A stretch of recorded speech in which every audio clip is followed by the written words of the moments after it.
you. This is just a review section. I just want to hit some highlights. Terms that I'm going to be saying. I'm not going to give you a test with terms and definitions and expect you to match them or anything like that. It's just you'll hear me say these words and I want to make sure everybody remembers what I'm talking about. So everything we're looking at today is stuff you've done since Algebra 1 at least. Do you remember exponent rules at all? Maybe. A to the n times a to the n, or maybe you prefer numbers. If I said like 3 squared times 3 to the 4th, what do you do with those exponents? Add them. So this is just a to the m plus n power.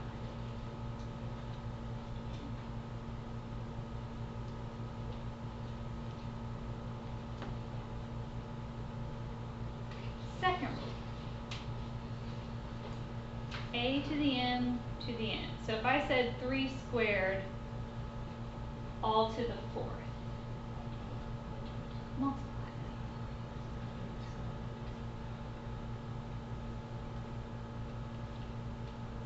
See, you guys remember more than you thought you did.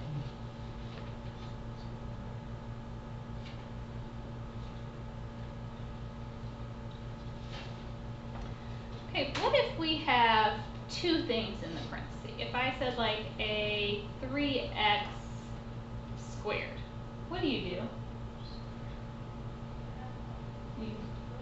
distribute that square to both of them, right? Becomes a 3 squared or a 9x squared.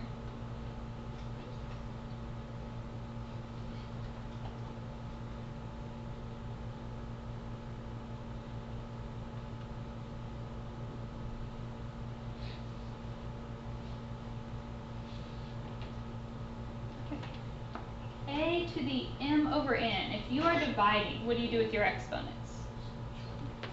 Subtract.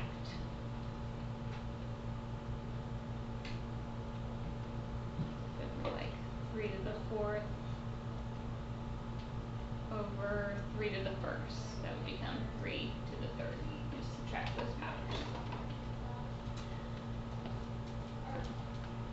Okay, the fifth rule here is really very similar to number 3. If the things inside are multiplied or divided, you can distribute that exponent to each.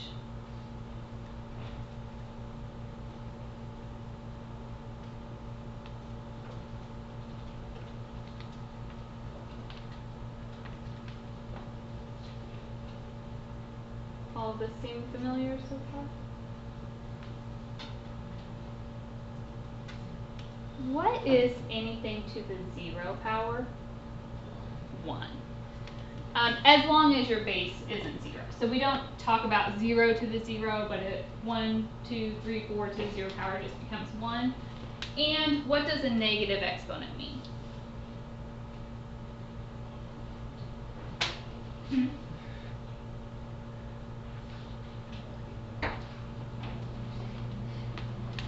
A negative exponent changes forms.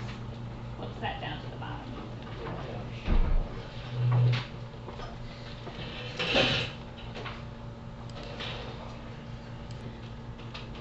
Okay, so the next, let's just look at an example.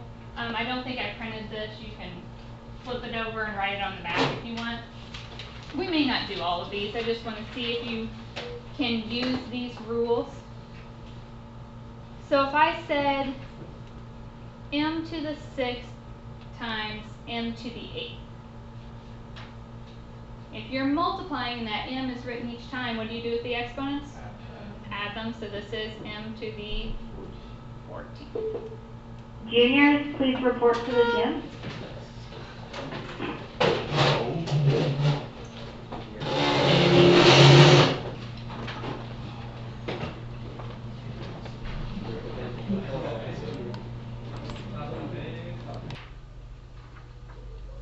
So the second one, we are multiplying all of this. You can multiply in any order, so we can multiply all of our numbers together. Negative 5 times 6 would be negative 30 times negative 3 would be 90. With the r's, we would do what with those exponents? Add. So this is understood to be a 1 if there's not an exponent there, so that's r to the 8th.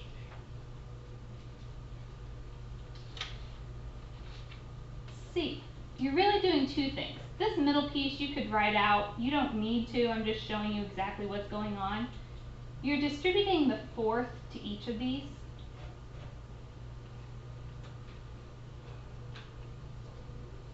So when you do that, what do you do with those exponents? Multiply.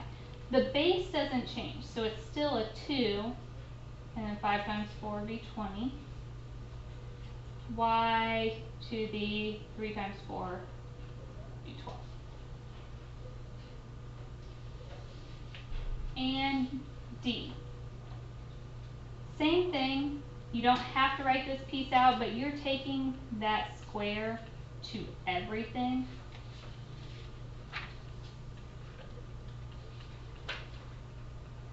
A negative 3 squared means negative 3 times negative 3, which becomes positive 9. A to the 6th, B to the,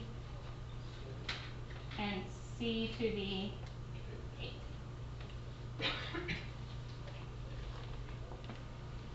Any questions on this?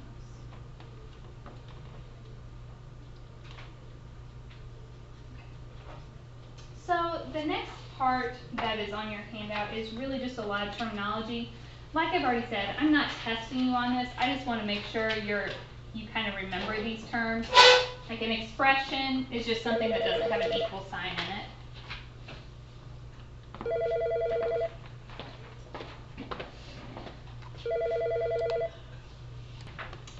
Terms are just the things separated by addition and subtraction signs. So it's like 3x or 9y to the 5th. Those are your terms. Like terms, those have the same variable. 2x and 3x would be like terms. You guys remember monomial, binomial, trinomial? So a monomial is just one term. That means there's no addition or subtraction. So like a negative 2 x to the 4th y. That would be a monomial. There's no other terms with it. Binomial is two terms. So something like x plus 4. X is a term and 4 is a term. Give me a trinomial.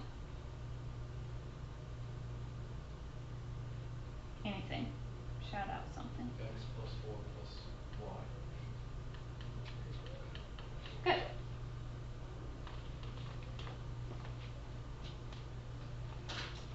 In all of these, they're all special cases of polynomials, so your exponents are all going to be nice whole numbers, 0, 1, 2, 3, 4, 5, no decimals, negatives, fractions, anything like that.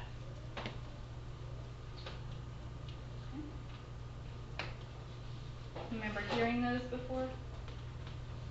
Hopefully. Just want to touch on a couple other terms and then we'll be done. So a polynomial, those are all examples of polynomials. It can have many terms, so you could add up 4, 5, 6, 7, 25, as many as you wanted. The coefficients are just the numbers out in front. So if I said like negative 5 x squared y, what's my coefficient? The negative 5. The degree is talking about your exponent. It's like saying how many variables are in there. So the negative 5x squared y, it has 2 x's and 1 y. So what's our degree? 3. Because there are 3 variables in that.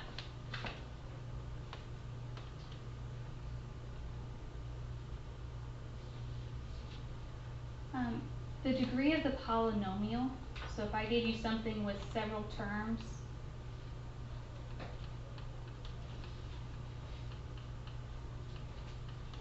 your degree is just the highest degree of any given term. So what would the degree of this be? 4. So if you have multiple terms, things added, subtracted, you don't have to add them all together, you just take the biggest one.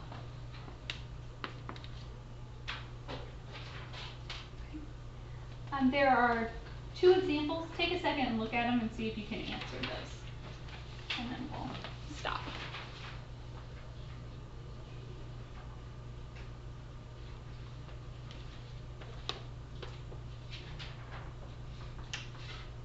So the first one, since there's lots of terms, we just have to find the term with the highest degree, with the most variables. So that would be the first term. It doesn't have to be, so make sure you look at them all. Come in. So what would that degree be?